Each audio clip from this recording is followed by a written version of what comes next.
There are plenty of haters and whiners in the world, and apparently I am a whiner, and I've got some haters watching my videos. I don't normally address comments that people have left on my videos. I don't address them in my videos, but these comments I feel I do have to address. So on the video where I was moldboard plowing, I was apparently whining about the issues I've had with this tractor concerning fuel lines. And some people said, hey, get over it. It's wear and tear. It's part of the normal use of a tractor. No, I don't think that is the case. Whether you're buying a Hyundai or a Mercedes, you would not expect your fuel lines to go bad within the first 3 years of ownership, which is what has happened with this tractor. Tractor's only 3 years old, and to have fuel lines go bad, that is just poor quality. Normal wear and tear would be tires, oil filters, things of that nature. A fuel line on a 3-year-old tractor with less than 1,000 hours, no, that's not normal wear and tear. You would not expect that from your car. After 10 years or 15 years, okay, yes, maybe, but no, not within the 3-year period.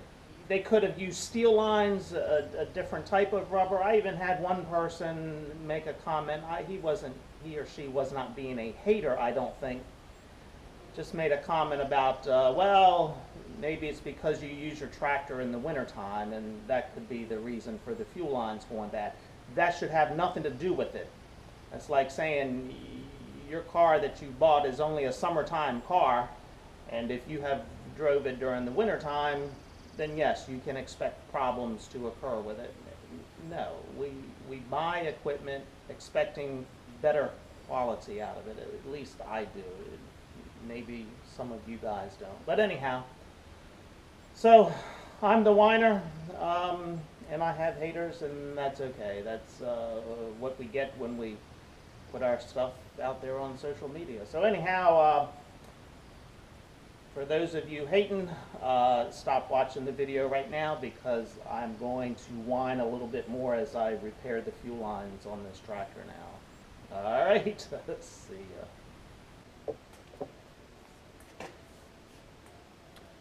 So today is another cloudy day with some rain in the forecast. We have been out of the field now for over a week, I guess it is. Looks like after today we'll get a couple of days of sunshine. Hopefully it'll dry out enough we can get back to the field. So it's maintenance day, trying to catch up on some things. So I think I'd shown you earlier and ranted about these rubber hoses that John Deere is using now on the tractors. That this is the second hose that I've replaced. This tractor is less than 3 years old, and not sure if you can see it there, but this hose is cracking right here and causing fuel to leak out of it. This is not a high pressure hose. That is just poor quality, that after 3 years it is doing this and leaking. As I said, this is the second one that I am replacing. You know, I'm trying to find out where the hose is made, but I can't really, it's not marked on there. But I just do not like this new world economics that we are living in, and that it is all about the pennies. And I'm sure John Deere did this to save a few pennies on every tractor, and we as the consumer have allowed this to happen. But not sure if you can see, so they use a steel line coming under the radiator up to here, and then it is this rubber line going all the way up and over until it comes into the cooler here.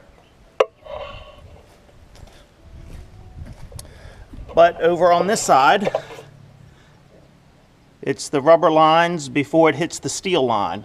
Now in the older tractors, you would see a steel line all the way through. But I guess they have determined this 8 inches of line here and the 3 feet of line on the other side saves them $1.25 on every tractor. And so it's all about shareholders and making money and making the shareholders happy. It's not about making the customer happy. This is just ridiculous, and I'm sure I will end up, here's one here that's cracking. I guess I'll go ahead and replace that today. This is the one I replaced earlier, but that one you see a crack there. So while I'm not doing much, I'll go ahead and replace that as well. But that just pisses me off that we as a society have let this happen, that these companies are not about customer service and putting out a quality product. It's about saving pennies and making the shareholder happy, and I don't go along with that. And so of course they don't give you much room to work, so after you shove that on, you've got to get this clamp up and over, which is not easy. You just don't have enough room to work here.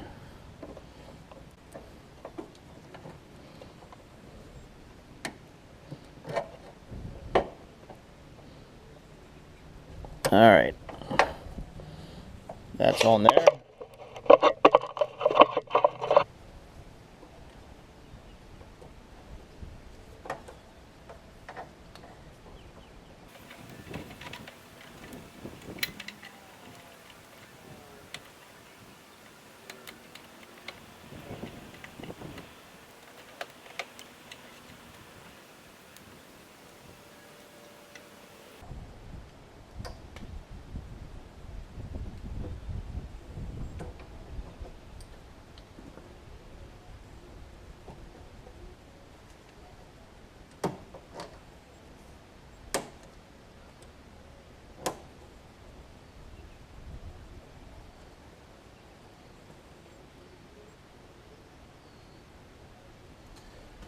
Okay, we've got that one on there, so I will go to the other side and replace that hose as well.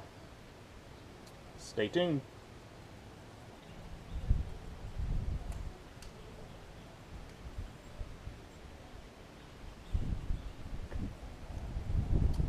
So I know now why I did not change this hose the last time, because I did see it, but it runs down here into this blob, and it is actually behind there. You probably can't see it, but it is behind this T or whatever. You see, what have I got here?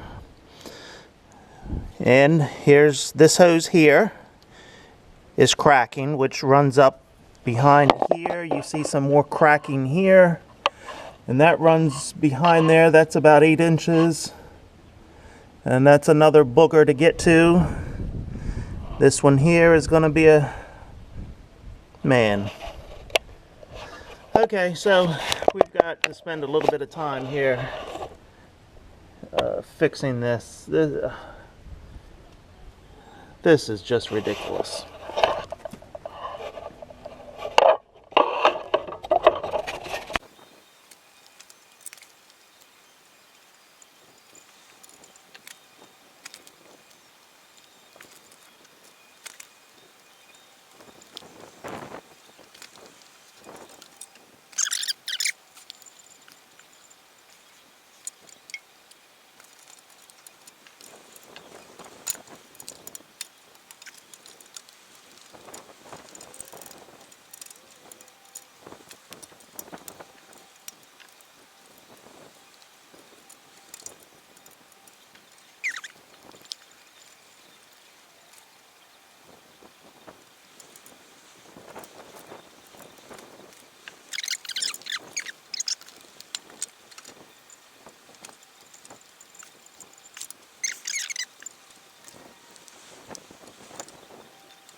Okay, so a half an hour later, I have replaced this one and the one behind there. This was the one I placed a month and a half ago. And I may have replaced this one, I don't remember.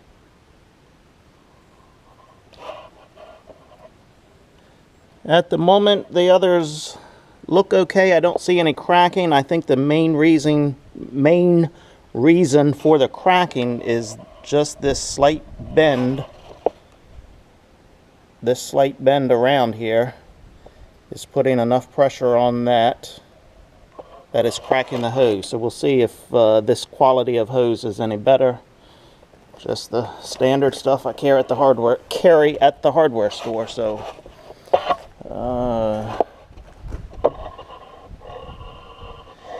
this is just standard 5/16 fuel line that I picked up at the hardware store. And this was the John Deere fuel line. So we'll see how long this lasts. Okay, we're gonna start here on the corn planter. We've got a few maintenance things to do to this before we put it away for the season. Although I do think I've got to replant maybe 10 or 15 acres. Because of all of the rain that we've had, that it just did not come up. But there's a few sprinkles out here at the moment. Cloudy all day, chance of rain showers this afternoon. So crossing our fingers we don't get any more because we don't need it at the moment.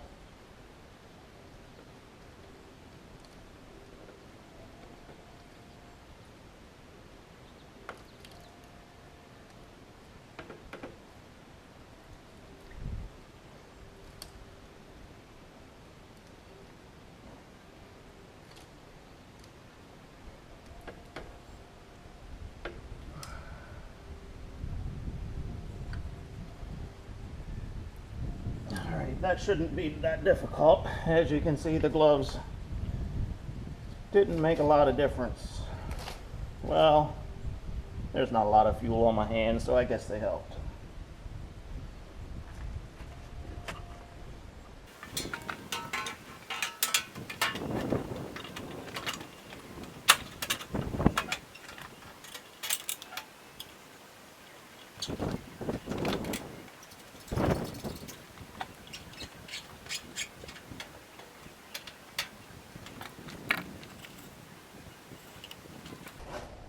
Well, I picked up 10 feet of fuel line, and I've got 3 feet left, so I'll put this on the shelf, and if we've got to replace something else later, I've got a little bit of extra left here. So let's see. The owner's manual says turn the key on, let the electric pump run a while to fill up the lines. You can hear that pump running.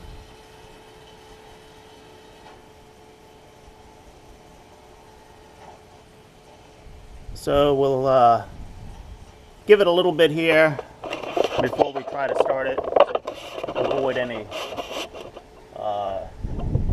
air bubbles in the line. Okay. It's making a little different noise, so I think it may be fully charged. Let's give it a shot.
that job. On to the next one.